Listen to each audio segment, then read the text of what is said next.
Good afternoon, judges. My name is Isabella, to my right is Daniel, and to my left is Taryn and Andy. And together, we make Foodprint.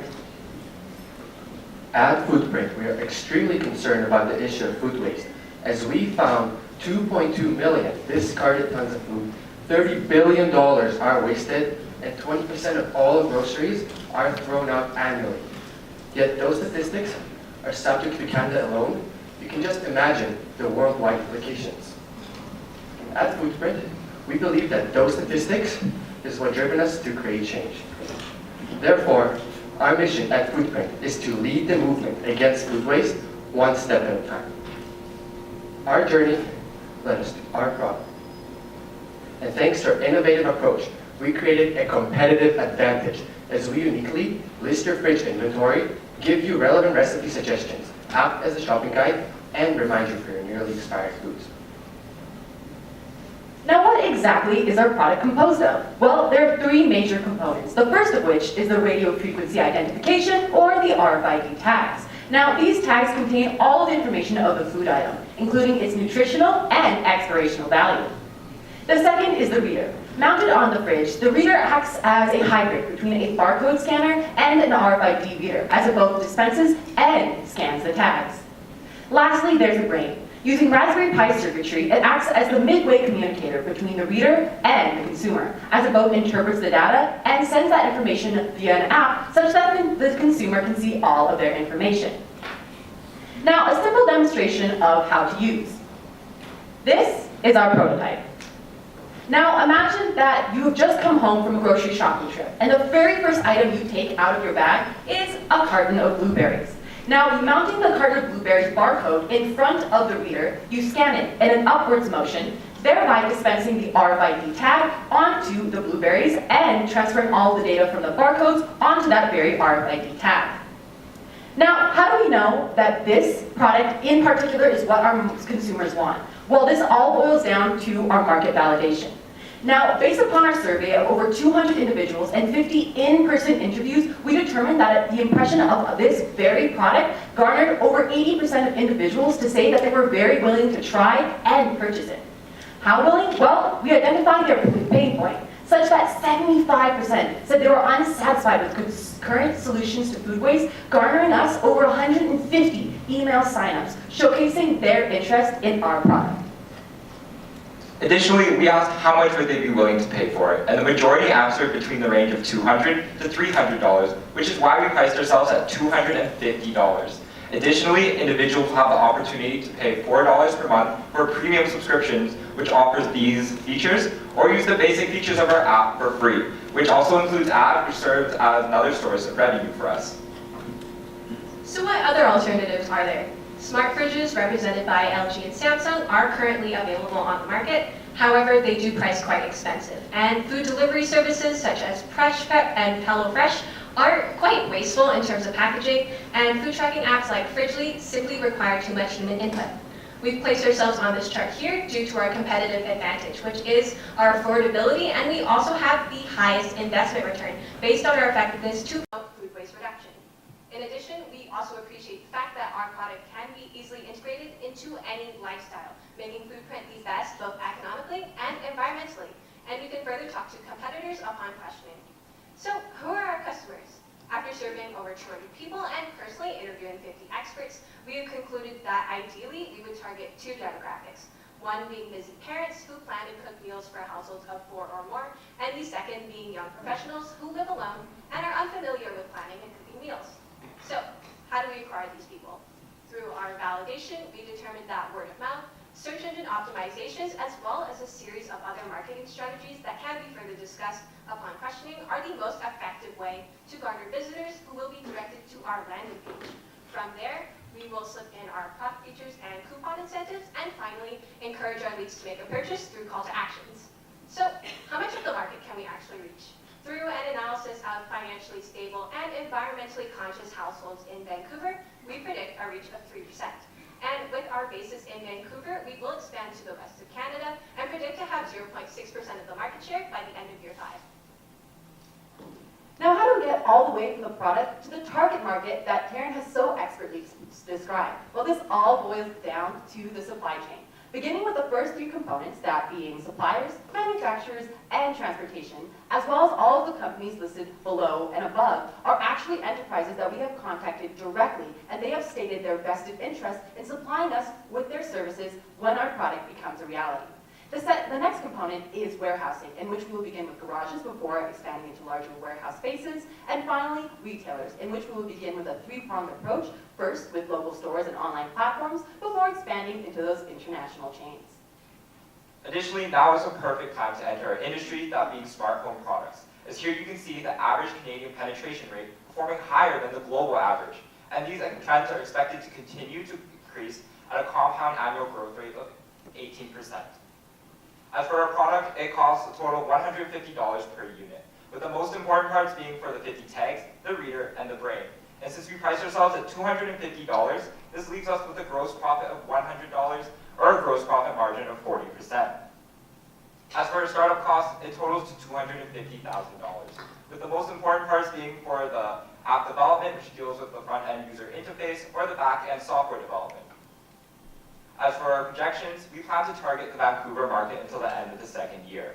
From then on, will be for the Canadian market until the end of the 5th year, and the 6th year and onward is for the North American market. To validate our sales, we created a month-to-month projection such that we break even at the end of the second year.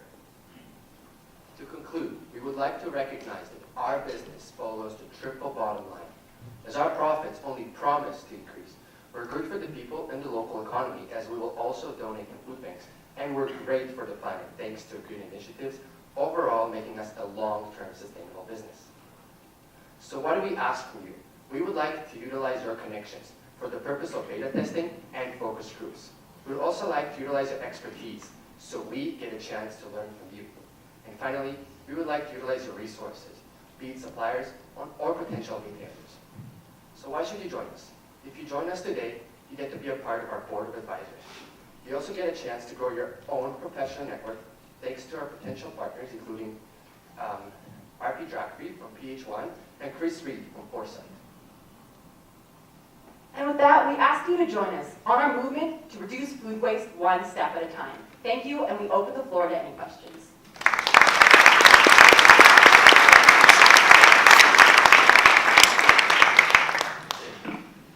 Thank you, Foodprint. The judges? Oh, we're going to go straight into, well, everyone. Okay, first at the back. Hi there. Could you just go back to the competitive analysis? I'd like to understand more about that business that has the logo F and how you compare to it. Sorry, could you repeat that question? So that slide up there, I'd like to understand what that business is with the F logo and how you compare to it. Absolutely. So that is Fridgely, and it is a food tracking app. And in comparison to us, we feel that their processes are quite inadequate due to the fact that it requires users to do manual logging. So for those reasons, we have deemed it inadequate. Okay, thank you. So maybe I'm the slow one in the room, but I'm going to ask the question. Can you draw for me the direct link between what you do and how you reduce food waste and how much you actually project to reduce food waste? That's an excellent question. That's an excellent question. And so in terms of our validation, this was also another question that we had in both our validation that we presented to you, as well as the fact that of our national statistics. So in the validation that we presented in our main slides, it suggested that our consumers believe that organization and food inventory plays a major role in terms of food waste. This means that based upon the fact that, for example, large families or families as a whole, like Karen mentioned before, they're not entirely sure of what's in their fridge. This is because either mom, dad, brother, sister, etc. continue to buy on their continuous food trips to the store. In addition, in terms of the individuals, like Karen mentioned as well, we also figured out that these individuals are also, because they're super independent as well as very, very busy, they too find it difficult to either be aware and cognizant of what's in their fridge. So either they let things go bad, or they are underprepared, or even worse, they create too much of their food, and they all also have to go to waste. In both instances, there's a lot of food that's either left expired and is thrown out, or is considered completely ignored and is again thrown out. As such, we have determined that this way of implementing the food waste in terms of understanding what's in your fridge allows people to better understand what's in their fridge, such that they're able to better control their food choices. So could you maybe just walk me through a transaction of how you see this working? Because like, I know I have a ton of food in my fridge that I'm not eating. That's not the issue. I know I'm not eating it. Can you show me how your solution actually helps me utilize a greater percentage of that? And are there any studies that you guys looked at or could reference? That would be really helpful. Absolutely. So just going on the process itself first, we have determined that both based upon the fact that you've already tagged everything in your fridge, including the cartons and every other aspect of that is perishable, that again is in your fridge, you have all that information on this app here. As you can see, it is a mock-up, but it does allow to list the asparagus, your cow's milk, etc., as well as the expiration date that you need to be cognizant of, as well as the color coding in terms of red being near expiration, yellow being somewhat near, and green being you're good to go. Not only that, but based upon the fact that it alerts you to what is nearly to be expired, it also creates recipes for you to provide suggestions in what you can serve. Now, in terms of how do we know this in the first place, Daniel mentioned before the national statistics, but Taryn can speak more to the international statistics of food waste. Absolutely. So, as we can see, in 2018, 1.3 billion tons of food was thrown out, which is roughly equivalent to 1/3 of all of the food that was produced, which unfortunately could have been put towards something like feeding 1.6 billion starving people. And if we take a look at it from an economical standpoint, it did cost the world roughly $990 billion US, which roughly translates into $1.3 trillion Canadian. On top of that, the Drawdown Project actually claims that food waste is the third largest contributor to global warming, being responsible for about 8% of all global emissions. And so when we waste food, not only are we wasting the energy, resources, time, money, labor, and packaging that went into it, but we are also contributing to global warming. And we recognize that this is a serious issue, which is why it was really important for us to come up with an idea to combat food waste. And I can confidently say that that is why the four of us stand here today. Mark, did you have one? Yes. There's a great deal of concern over plastic. It's in the news. Many municipalities are moving to restrict plastic bags and so forth. So I'm wondering, in terms of your analysis and your research, there could be, and it seems as though we're heading that way, a move away from hard plastic on which you're going to find barcodes to folks going into grocery stores with their own bags, just picking up their produce and going home and putting it in the fridge. I'm not looking for you to predict the future, but how have you factored this into your business plan? You're absolutely correct. We found that while barcodes are the system of the now, in the future, we've actually considered that the RFID tags are what are going to take over. You can already see this in the retailer industry, such that they have marked all of their clothing in order to better their inventory system, for example, such that they can track all of their information. This is going to be similar in the grocery market in the years to come. Primarily, you can already see these examples in the UK as well as China, where there's fully automated, entirely RFID tags. This being the case, we have predicted that with the introduction of RFIDs into the mainstream, especially grocery markets, we can only predict further penetration into the market, as now we have an even more seamless process where we can skip the barcodes altogether and get right into the scanning and the tracking of the inventory of your fridge. Here we have Rob and then Alex. Nice presentation. My question is with respect to the recipes and the algorithms that will be creating them. Where are you getting them, and how will it work? Say, for example, you have some blueberries and they're about to expire. How will the algorithm determine which recipe to provide the consumer? That's also an excellent question. So in terms of the product itself, as mentioned before, so everything will be tagged. So the algorithm itself will already know what's in your fridge. such that, like you mentioned before, let's say there are blueberries in that fridge nearly ready to expire. As such, because there are keywords that we're going to utilize, especially using databases that we have already referenced to, especially those that are FDA approved, as such that consumers can see all of their information, both nutritionally and otherwise, we will also compound that with keywords, so blueberries, and then we will use those databases, especially those recipe databases, to search in similar ones, as well as factor in staple food items that anyone has in their home, as well as other items within this very fridge, such that they can create the perfect recipe to make sure that they reduce as much food waste as possible. Alex, do you want to take the next one?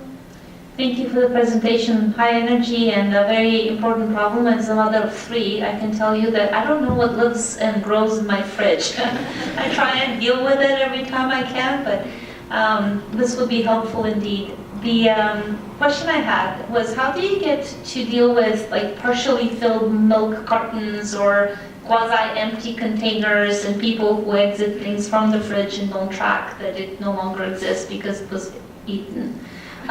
So how would you monitor all of the information around what actually happens after the initial barcode? And I'm not entirely clear that all barcodes include an expiry date, and so wouldn't that require some manual entry anyway? So in terms of that, again, when it comes to in terms of the product itself and the tagging, what we have identified is following, let's say you've thrown out that carton of eggs and you are done with it, what you can do is still utilize that RFID tag, put it back into the reader, it'll wipe the data, and it'll allow you to use it on the next item that you may have put in your fridge. As such, because the reader no longer receives that carton of eggs, it will also be erased from the app, but it will retain it in its history, knowing that you are a great fan of eggs. As well, in terms of your secondary question, so when it comes to knowing the comings and goings, again, it's a finite system in the sense that we know that when you have consumed it and when you haven't. And in terms of the expiration dates, like I mentioned before, these databases also include expiration dates, primarily because on the FDA-approved websites and databases, it is mandatory for all consumers to know the information of their food, such that this includes expirational dates, and if there isn't any, we will generate some based on estimations, including that on those FDA sites as mentioned before.